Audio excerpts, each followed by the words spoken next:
cada uno de nosotros es responsable de decidir.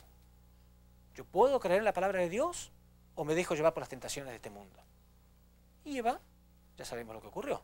Eva decidió creer en Lucifer, ni siquiera volver a Dios a preguntarle: mira, padre, hay una contradicción entre lo que vos decís y lo que dice Lucifer. ¿Qué tengo que hacer? No, ni volvió. Ni volvió. Automáticamente ella cayó bajo el dominio de Lucifer. Creyó más en él que en su padre.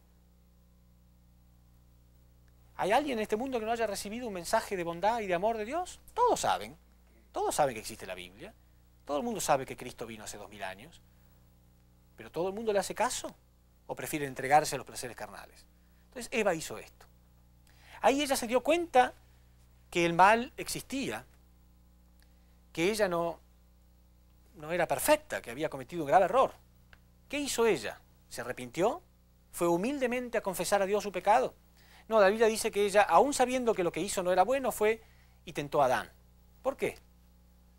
¿Somos iguales nosotros o no? Sí. Cuando pecamos no queremos estar solos. No queremos ser los únicos. Queremos que otras personas también nos acompañen. Creemos que es menos malo. Pero el bien y el mal no son una cuestión democrática.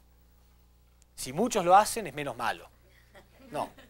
Cuando algo es bueno aunque no lo haga nadie.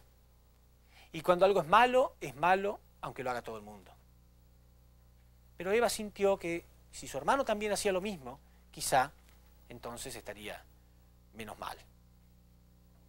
Y esto produjo la caída del primer hombre y la primera mujer, que estaban preparados por Dios para ser los padres de una humanidad verdadera.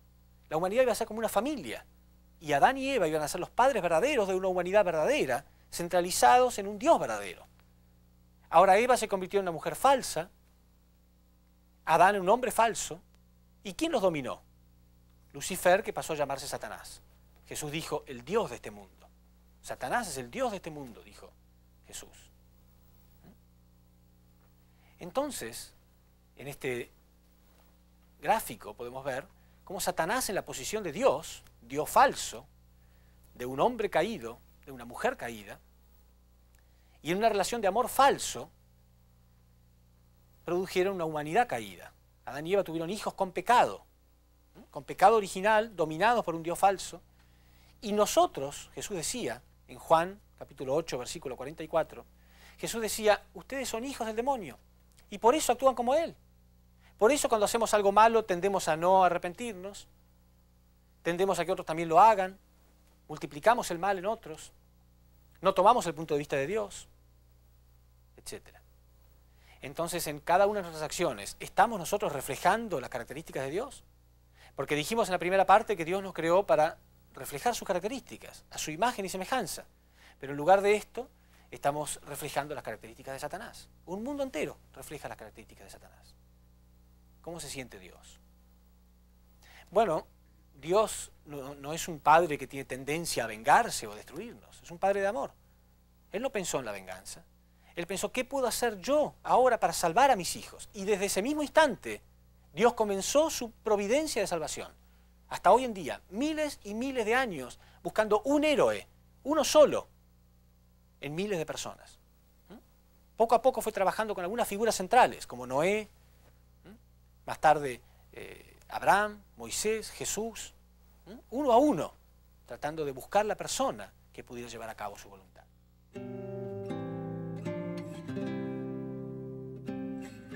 Entonces todos nosotros sabemos que Dios envió a Cristo hace 2000 años con el propósito de salvar a la humanidad.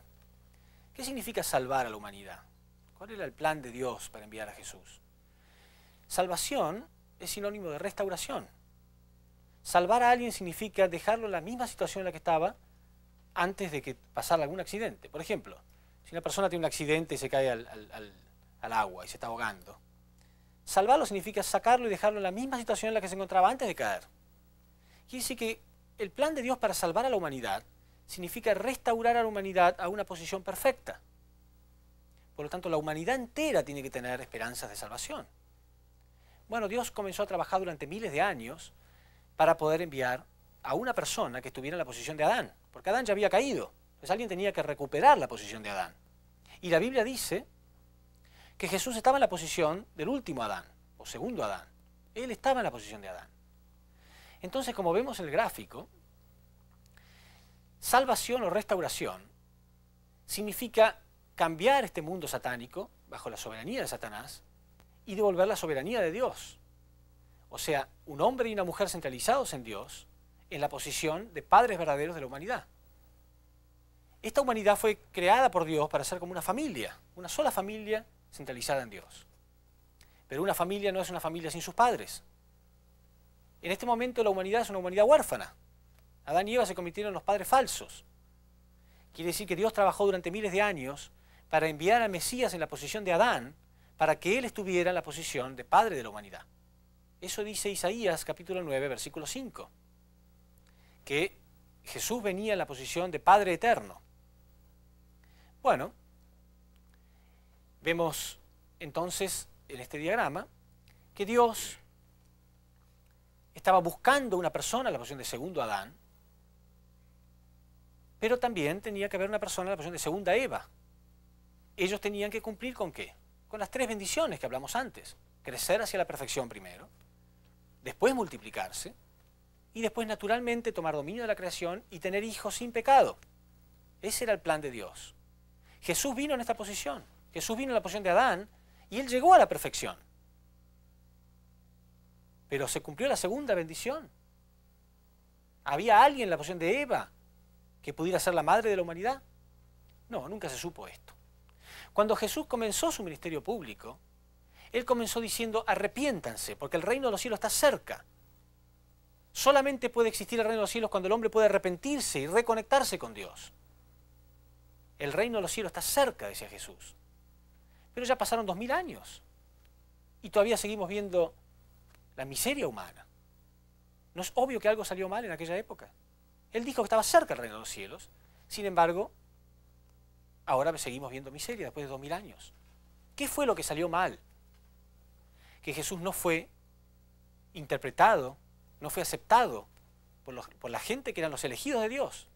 El pueblo de Israel era el pueblo elegido de Dios para recibir al Mesías, pero ellos no entendieron esto, no creyeron en Jesús y al final terminaron crucificándolo como un delincuente. Y mucha gente hoy en día piensa que no hubo nada malo allí, porque el plan de Dios era enviar a Cristo para que muriera en la cruz, para derramar su sangre y con ella perdonar nuestros pecados. Pero la Biblia dice que Jesús ya estaba perdonando pecados sin derramar sangre. Él perdonó pecados. En realidad Jesús no vino para ser asesinado. Jesús fue mal interpretado y por eso murió. Y hay muchas partes en la Biblia que muestran claramente que Jesús no vino para morir. Si observamos este versículo bíblico, Juan capítulo 8, versículo 37, es una clara prueba. Jesús dijo: ya sé que sois descendencia de Abraham. Como diciendo, yo sé que ustedes son los elegidos de Dios. Pero tratáis de matarme, porque mi palabra no prende en vosotros. Por eso me quiere matar, porque no creen en mi palabra. No dijo ustedes tratan de matarme porque es la voluntad de Dios. Tratan de matarme porque mi verdad no prende en vosotros, no quieren aceptar la verdad que les estoy dando. Y Jesús decía esto con desesperación. En Juan capítulo 6, versículo 28, le preguntaron a Jesús: ¿qué debemos hacer para poner en práctica las obras de Dios?